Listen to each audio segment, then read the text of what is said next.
Je suis une femme de 26 ans et mon petit ami a 28 ans. Nous sommes ensemble depuis 2 ans avant que je rencontre Sophia. J'ai rencontré Sophia à mon cours de yoga.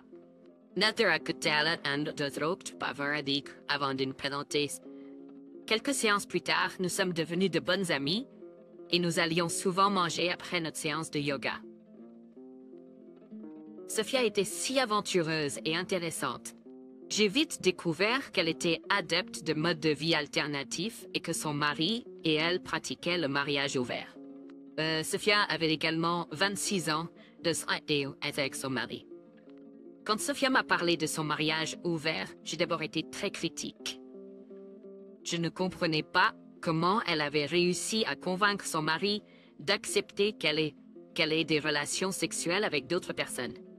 Elle m'a expliqué qu'il n'approuvait que lorsqu'ils le faisaient ensemble, avec un autre couple, et qu'ils avaient des limites prédéterminées.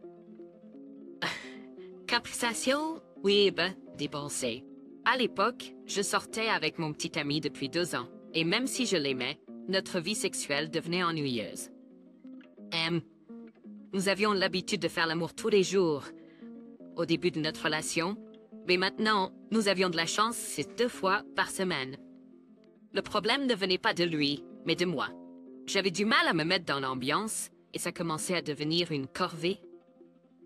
J'ai commencé à me demander si c'était quelque chose que nous devions faire pour pimenter notre relation, mais j'étais incertaine de la réaction de mon petit ami.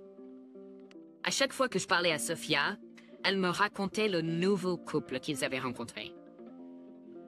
J'ai été surprise d'apprendre qu'il y avait autant de communautés échangistes et que je n'en avais jamais entendu parler. Sophia avait toujours l'air heureuse et excitée par son mode de vie.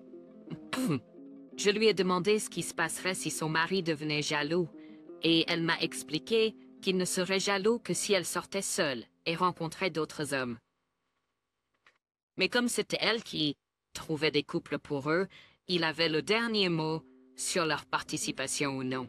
Cela lui donnait l'idée de contrôle. Sophia a également mentionné que c'était son mari qui l'avait initiée à ce mode de vie. Elle a également précisé qu'elle ne pratiquait pas certains actes sexuels, tels que le sexe oral, l'avalé ou le sexe anal. Je me demandais pourquoi Sophia ne me poussait jamais à les rejoindre dans leurs ébats. D'une certaine manière, j'ai commencé à me sentir insécure, en pensant que peut-être je ne faisais pas l'affaire. Ça me dérangeait, mais je n'en ai pas parlé avec elle. Cependant, quand je suis entrée chez moi ce jour-là, j'ai parlé à mon petit ami du mode de vie de Sophia. Il n'a pas réagi avec la même curiosité que moi. Je ne lui ai pas demandé s'il serait intéressé par ce genre de mode de vie. Un soir, après avoir déjeuné avec Sophia, elle m'a invité à une soirée folle, 3 couples. Elle m'a dit que je n'avais rien à faire. Tout ce que j'avais à faire était de regarder. J'étais nerveuse, mais j'ai sauté sur l'occasion de regarder des gens s'adonner à des activités sexuelles devant moi. C'est une expérience voyeuriste à laquelle je ne m'attendais pas à prendre plaisir. Elle m'a demandé d'inviter mon petit ami, mais je lui ai dit qu'il n'était pas prêt pour ça. J'ai conduit jusqu'au lieu de rendez-vous où la soirée devait avoir lieu.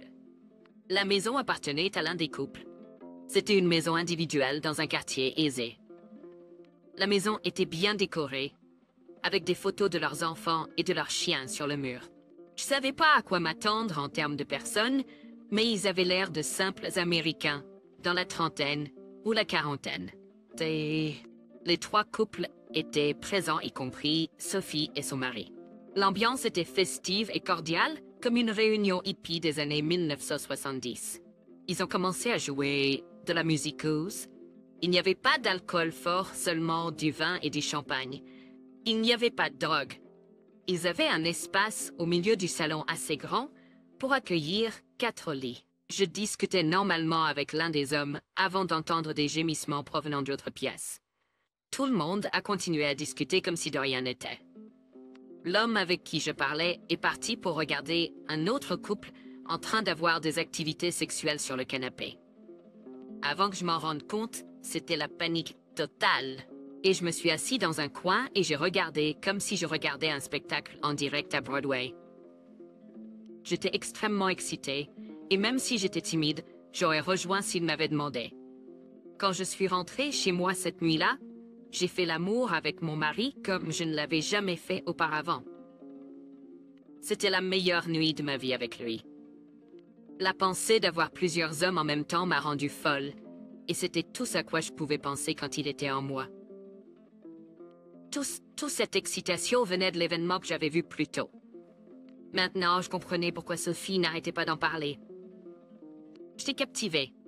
Je voulais faire partie de cette communauté, et je voulais que mon petit ami soit là avec moi. J'ai vu à quel point tout le monde était poli et respectueux, et ça m'a donné des papillons dans le ventre. La prochaine fois que j'ai vu Sophie, je lui ai dit que je voulais que mon petit ami se joigne à nous, mais je ne savais pas comment aborder le sujet avec lui. J'ai demandé à Sophie des conseils et elle a voulu rencontrer mon petit ami en personne. Je lui ai montré des photos de lui et elle a pensé qu'il serait parfait pour ce style de vie. Elle a trouvé mignon. J'ai invité Sophie à dîner un soir et elle était habillée pour tuer. Mon petit ami savait déjà que Sophie était intéressée par ce style de vie, donc il était intéressé à la rencontrer, même s'il essayait de le cacher. J'ai remarqué à quel point mon petit ami regardait Sophie qu'il était attiré par elle. Après le départ de Sophie, avant d'aller au lit, je lui ai demandé s'il serait intéressé à avoir des relations intimes avec le mari de Sophie. Il m'a regardé un moment et a répondu bien sûr. Je lui ai alors demandé comment il se sentirait si j'avais des relations sexuelles avec la femme de Sophie. Il a répondu « Je suppose que si j'ai des relations intimes avec sa femme, je peux comprendre pourquoi il voudrait avoir des relations intimes avec toi. » La semaine suivante, j'ai invité Sophie à dîner à nouveau et mon petit ami était tout près d'elle. Cependant, elle a gardé ses distances, ce qui faisait partie de notre plan. Je voulais lui donner envie d'être avec Sophie. J'ai ressenti une pointe de jalousie, mais l'idée d'explorer d'autres hommes avec la permission de mon petit ami était quelque chose que j'attendais avec impatience. Le sexe avec mon petit ami après la fête était inoubliable et je voulais le revivre. Après le départ de Sophie, mon petit ami n'arrêtait pas de parler d'ouvrir notre relation. C'était un excellent plan, car non seulement il était intéressé, mais nous avons également fait en sorte que cela semble être son idée pour qu'il ne se sente pas sous pression. La semaine suivante, nous avons été invités à une fête avec 6 couples, y compris nous, 5 autres hommes et femmes. J'ai été surpris de voir à quel point mon petit ami était impliqué.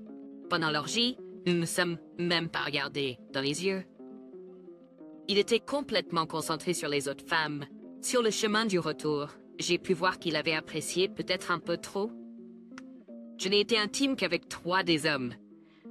Mais il a été intime avec toutes les 5 femmes, y compris Sophie. Je ne pouvais pas m'empêcher de ressentir de la jalousie. À partir de ce moment-là, tout ce dont il parlait était de nos expériences avec d'autres couples. Notre vie sexuelle dans la chambre a pris fin. Nous sommes passés d'une intimité 2 fois par semaine à rien du tout. La seule fois où nous étions intimes, c'était avec d'autres couples.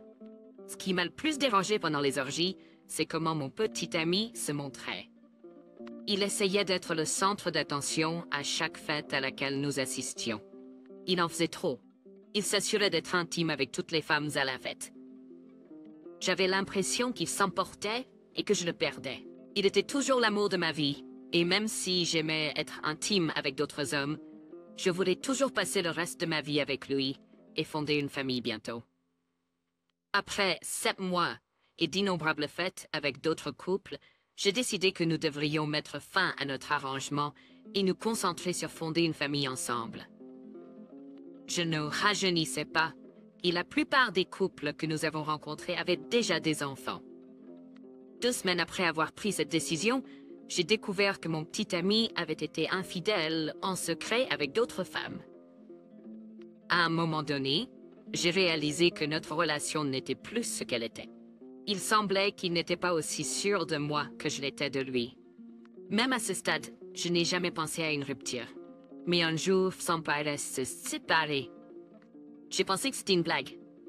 Nous n'avons même pas eu de dispute ou de querelle. Bien que je l'ai pris en flagrant délit de mentir sur ses relations avec d'autres femmes après que nous ayons décidé d'arrêter, je ne lui ai pas crié dessus ou menacé de le quitter à cause de cela. Il s'est simplement réveillé un matin et a décidé qu'il ne me voulait plus. Et c'était tout. Comment quelque chose d'aussi beau et calme peut-il prendre fin comme ça? Je me suis blâmée d'avoir introduit une relation ouverte à lui. J'ai essayé de l'empêcher de partir, mais mes efforts n'ont pas fonctionné. Je demande à Sophie et aux autres couples de lui part, mais n'écoutait personne. Taby, il a pris sa décision et s'y est tenu. J'ai réalisé que je menais un combat perdu d'avance, alors j'ai posé mes armes d'excuses et j'ai décidé de passer à autre chose moi aussi. Ce n'était pas facile pour moi, mais j'ai dû apprendre à le laisser partir petit à petit, chaque jour. J'ai cherché quelqu'un pour le remplacer. J'ai même coupé tout contact avec Sophie et les autres couples. Je cherchais quelqu'un comme mon petit ami, mais je n'ai trouvé personne qui me comprenait comme lui. Je cherchais des traces de lui chez les hommes qui m'approchaient. J'ai scruté leur visage pour trouver une ressemblance. J'ai écouté leur rire juste pour voir si ça ressemblait au sien. Je me suis demandé s'ils pouvaient parler la langue de mon âme comme lui. J'ai pleuré ce que j'avais perdu pendant des semaines, et ça a affecté mon travail. Ah, mes amis et ma famille sont venus à mon côté quand les choses ont été difficiles. Ils m'ont aidé à me relever.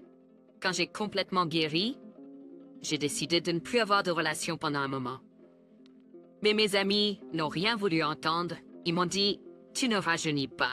Très bientôt, tu devras te mettre en couple avec quelqu'un. Tu dois sortir avec quelqu'un avant d'en arriver là. Plus tôt tu commences, mieux c'est. Tu dois juste être très prudente là-bas et couper les liens avec les gens de cette communauté folle. J'ai suivi leurs conseils et je suis retournée dans l'arène des rencontres, mais cette fois-ci avec un cœur protégé. Je suis sortie avec quelques gars, mais je ne me voyais pas vraiment m'engager avec l'un d'entre eux. Un jour, je rentrais du déjeuner quand j'ai vu un homme marié avec qui j'avais été quand j'étais encore avec mon copain. On ne l'a fait qu'une fois, donc on ne se connaissait pas très bien. On a commencé à parler, et il m'a dit que la semaine dernière, mon copain et Sophie étaient venus à une fête ensemble. J'étais choquée quand il m'a dit ça, mais j'ai fait semblant d'être déjà au courant. Je n'arrivais pas à croire que Sophie m'ait trahi de cette façon. J'avais la nausée. Mon estomac était noué, me demandait si j'allais bien. Je l'ai rassuré en lui disant que ça allait. On a rapidement mis fin à notre conversation. Il m'a demandé mon numéro, donc on a échangé nos numéros, et je suis retournée au travail. J'ai appelé mon ex-copain et je l'ai confronté à propos de ce qui s'était passé.